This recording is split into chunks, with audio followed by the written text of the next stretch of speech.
बहुत अच्छा लगता है ऑनेस्टली, ज़रूरी था। सरप्राइज थे काफ़ी ज़्यादा, क्योंकि वही हमको लग नहीं रहा था एग्जाम्स कैंसिल होंगे, फिर एकदम से कैंसिल हो गए थे तो काफ़ी खुश हुए थे हम लोग। तो मतलब सब दोस्त भी घर पर आए थे, रिश्तेदार थे, बहुत मज़ा आया। सबसे पहले तो जब मैंने न्यूज़ सुनी थी तो मैं बहुत ज़्यादा मतलब खुशी थी ऑफ कोर्स कि कोई भी खुश होगा कि एटलीस्ट इतना बड़ा स्ट्रेस कम हो गया है। स्टंट, लिटरली शॉक्ड, मतलब एक्सपेक्टेड नहीं था। मुझे लगा था कि ठीक है 10th के एग्ज़ाम कैंसिल कर सकते हैं, पर इतना इजी नहीं है कि आप 12th के एग्ज़ाम भी कैंसिल कर दो। तो दोस्तों, आपका स्वागत है। जो लोग मेरी स्टोरी को देखते तो हैं मगर चैनल को सब्सक्राइब नहीं करते, कृपया सब्सक्राइब भी करें। आपका सब्सक्राइब करना मेरी सबसे बड़ी ताकत है। अभी हाल ही में पीएम मोदी ने 2021 में होने वाली सीबीएसई 12th क्लास के एग्ज़ाम्स को रद्द किया है, पैंडेमिक सिचुएशन को ध्यान में रखते हुए। इस पर देश भर से मिक्स रिएक्शंस आए हैं। बहुत से बच्चे खुश हैं, कुछ ऐसे भी हैं जो मानते हैं कि ठीक ही हुआ है, अगर एग्ज़ाम्स होते तो वे तैयार थे, और कुछ बच्चे ऐसे भी हैं जो थोड़ा डिसअपॉइंटेड भी हुए, क्योंकि इनका मानना है कि वो पूरी तैयारी से एग्ज़ाम्स में लड़ने के लिए अपना सर्वश्रेष्ठ प्रदर्शन करने के लिए तैयार थे, मगर ये नहीं हुआ। वेल डिफाइंड ऑब्जेक्टिव क्राइटेरिया, ये सेंटेंस बोला है पीएम मोदी ने अपने अनाउंसमेंट में। इसका क्या मतलब है? सभी कयास ही लगा रहे हैं, अर्थ खोज रहे हैं। अनबाउंड इंडिया भी पूरी कोशिश कर रहा है इसको समझने के लिए। सामान्य से प्रश्न हैं जो लगभग सभी भारतीयों के मन में हैं, उन्हीं के उत्तर तलाशेंगे और समझेंगे इन्हीं बच्चों से जो 2021 में 12th के जिन्होंने एग्ज़ाम देना था। तो बने रहिए हमारे साथ। पहला प्रश्न है, एग्ज़ाम्स कैंसिल हो गया है, कैसा लग रहा है? सरप्राइज थे काफ़ी ज़्यादा, क्योंकि वही हमको लग नहीं रहा था एग्ज़ाम्स कैंसिल होंगे, फिर एकदम से कैंसिल हो गए थे तो काफ़ी खुश हुए थे हम लोग। तो मतलब सब दोस्त भी घर पर आए थे, रिश्तेदार थे, बहुत मज़ा आया था। जिस दिन एग्ज़ाम्स कैंसिल हुए थे उस दिन तो रात को घर पे दोस्त आए थे, रात को हम लोगों ने थोड़ी सी बात करी थी। फिर अब 12th ख़त्म होगी तो कहीं ट्रिप प्लान कर रहे हैं हम लोग घूमने की, और मतलब अब तो प्लान्स काफ़ी सारे लाइन अप हो गए 12th ख़त्म होगी तो।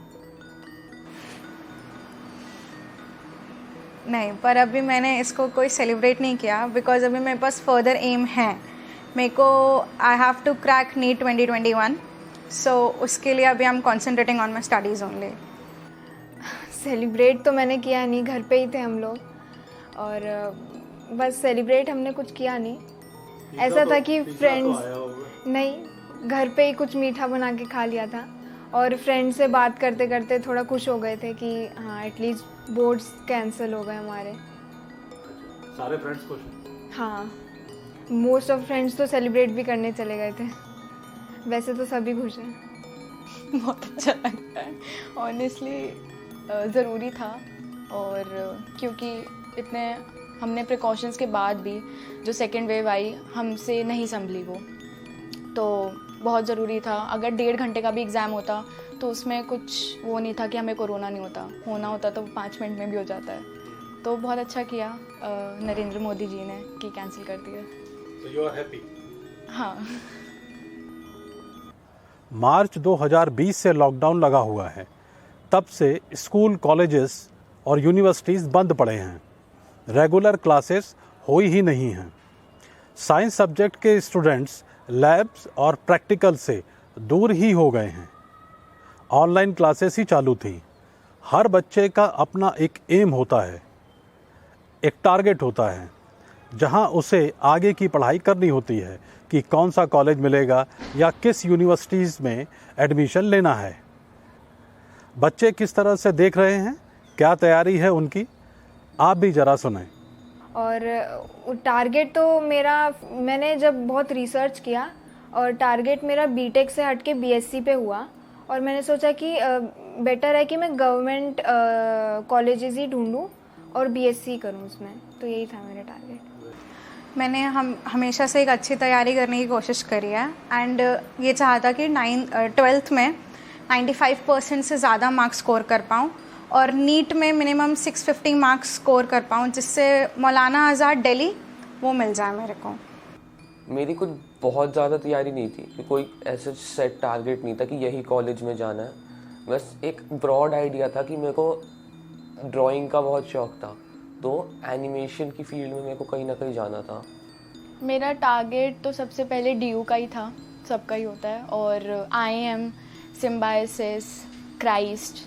तो मेरे कोर्स में ज़्यादातर यूनिवर्सिटीज़ एंट्रेंस लेती हैं। यहाँ गौर करने वाली बात यह है कि स्कूल बंद थे, टीचर से फेस टू फेस इंटरेक्शन हो नहीं पा रहा था, जो कि बहुत ज़रूरी होता है।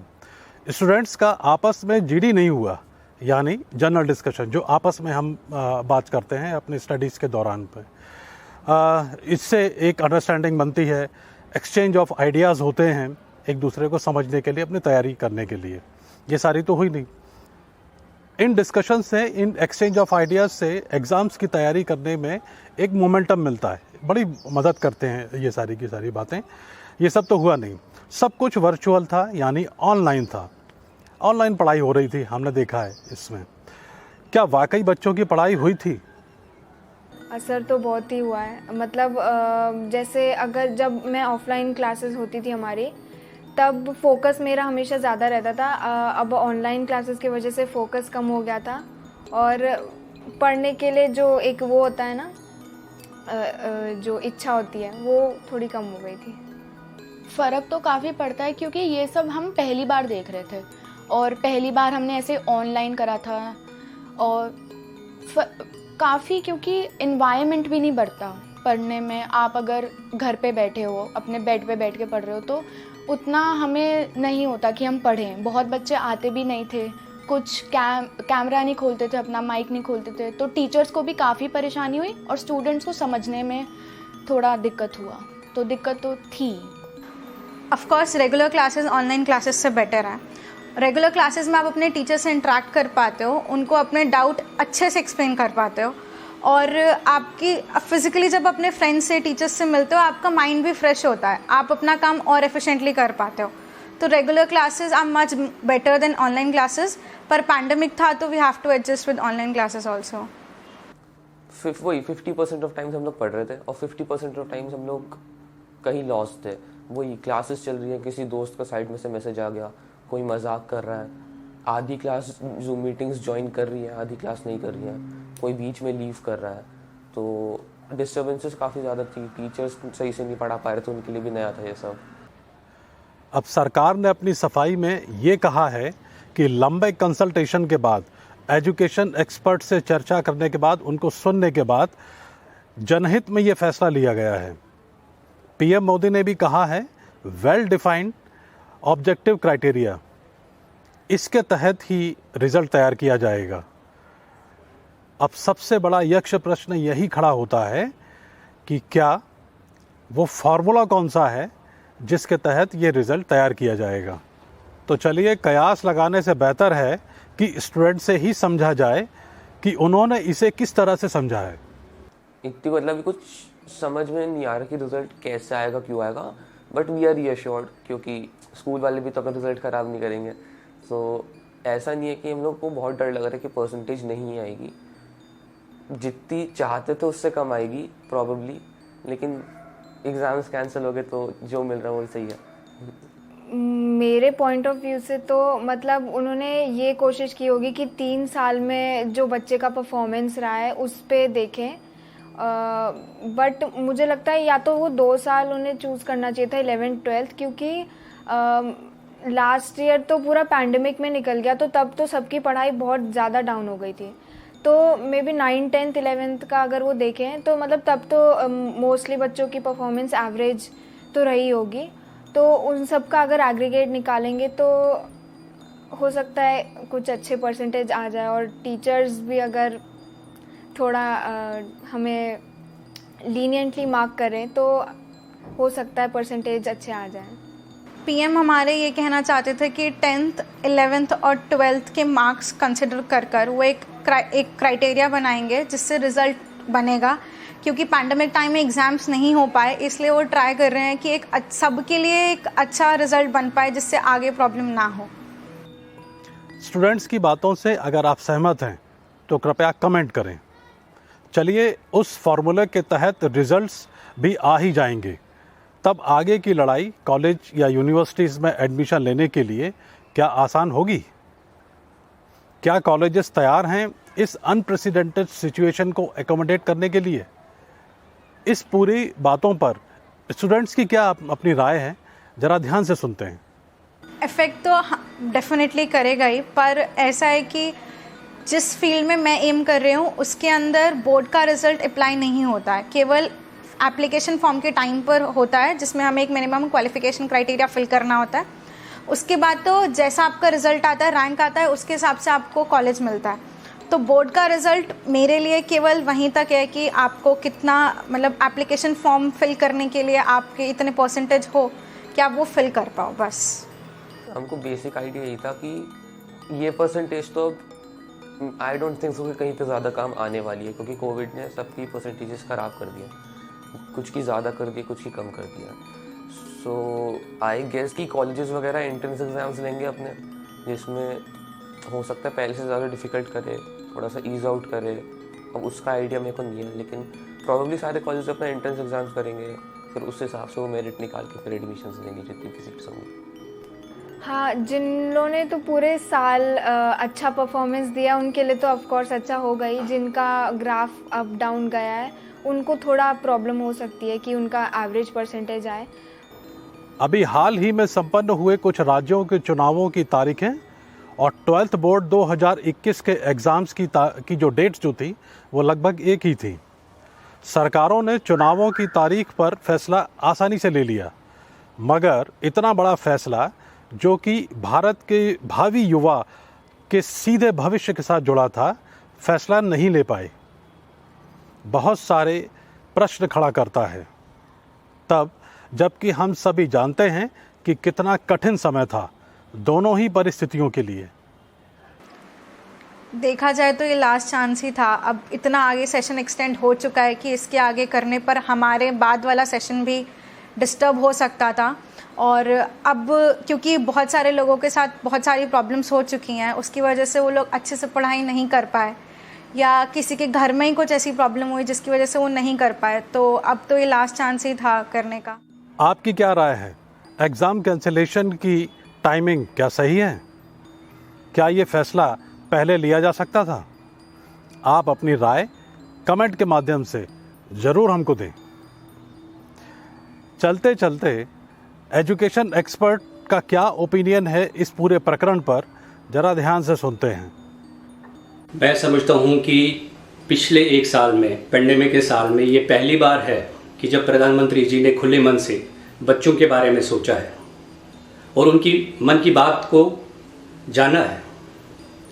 सच तो ये है कि पिछले एक साल से देश के 15 लाख स्कूलों में जो 25 करोड़ बच्चे पढ़ाई कर रहे हैं वो ठीक से पढ़ नहीं पा रहे थे।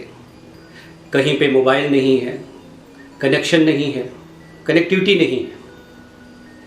इस सब के बीच में आप आजकल करके बच्चों और उनके पेरेंट्स को परेशान किए जा रहे थे। आपके पास अल्टरनेटिव एक स्ट्रैटेजी इवैल्यूएशन की तभी होनी चाहिए थी जब आपने इनसे फॉर्म भरवाए थे। आपके पास आज भी नहीं है। अब ये काम आपको कोर्ट करवा रहे हैं। तरीक जानिए कि असेसमेंट जो है एजुकेशन की एक इंटीग्रेटेड पार्ट है, उसकी जान है। आपने उस चीज़ को बड़े लाइटली लिया है। अब आप फार्मूले पे काम कर रहे हैं तो कृपया ढंग से काम कीजिए ताकि इसमें और शिकायत की गुंजाइश ना हो। आपको सबक भी लेना चाहिए कि शिक्षा एक प्रोसेस है, इसमें शॉर्टकट नहीं है। आप टीचर्स को एजेंसी दे दीजिए, बच्चों को राइट टू एजुकेशन सही मायने में दे दीजिए। इन दोनों को आप ताक में रखकर अगर सोचते हैं कि हम एजुकेशन दे पाएंगे तो ये संभव नहीं होगा। ये पिछले साल जो कुछ हो रहा है, आपको सिस्टम को इससे सबक लेना होगा। अनसर्टेनिटी देश हित में नहीं है। आपको कमियों को दूर करना होगा। बच्चे कल के नागरिक ही नहीं, कल के साइंटिस्ट हैं, कल के इंजीनियर्स हैं, डॉक्टर्स हैं, व्यापारी हैं, सिपाही हैं, फार्मर्स हैं, सब कुछ है। एक एक बच्चा देश का भविष्य है। आपको ये ध्यान में रख के अपने फैसले करने होंगे।